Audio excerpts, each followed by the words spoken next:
Good evening and welcome to the Channel Studios here in London with your international news around the world in 5. At least 7 children and a teacher have been killed in a shooting at a school in the Russian city of Kazan. More than 20 others, mostly children, were reportedly wounded, with heavily armed police and emergency vehicles responding to the incident and detaining a 19-year-old suspect. The attack happened 820 kilometers east of Moscow, in the mainly Muslim Republic of Tatarstan. Responding to the shooting, Russian President Vladimir Putin said he would review the country's gun control laws. The World Health Organization has classified the coronavirus strain first found in India last year as a variant of global concern.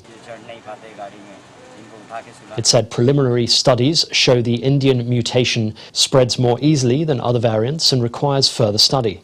The Indian government says there is evidence of a link between the variant and the country's deadly second wave, but that the correlation is not yet fully established.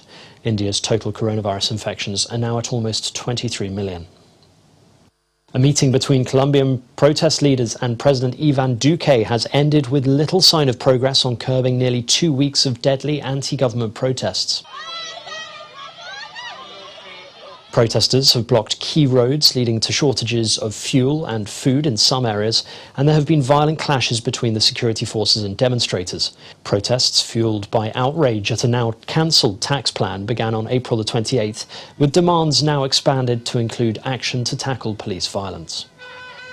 China's population has grown at its slowest pace in decades, adding pressure on Beijing to ramp up incentives for couples to have more children and avert an irreversible decline.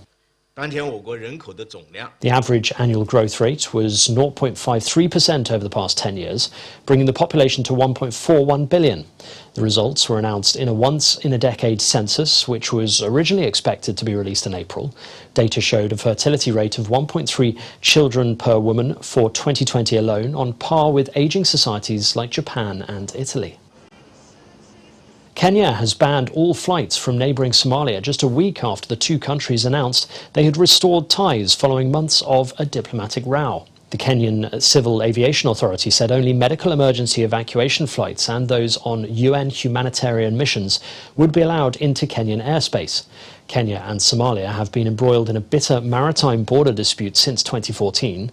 The row concerns a 62,000 square mile triangle in the Indian Ocean, which is thought to be rich in oil and gas.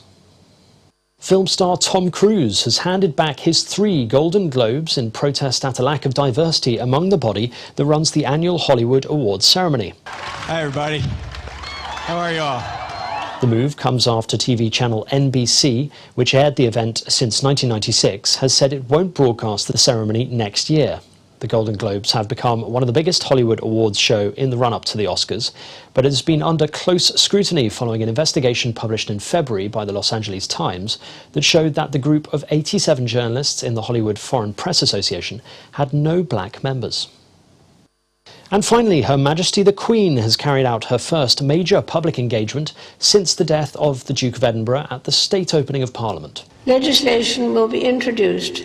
The Prince of Wales and the Duchess of Cornwall joined the Queen for the state opening, during which the monarch marked the beginning of the parliamentary session, delivering the Queen's speech, which sets out the government's legislative plans.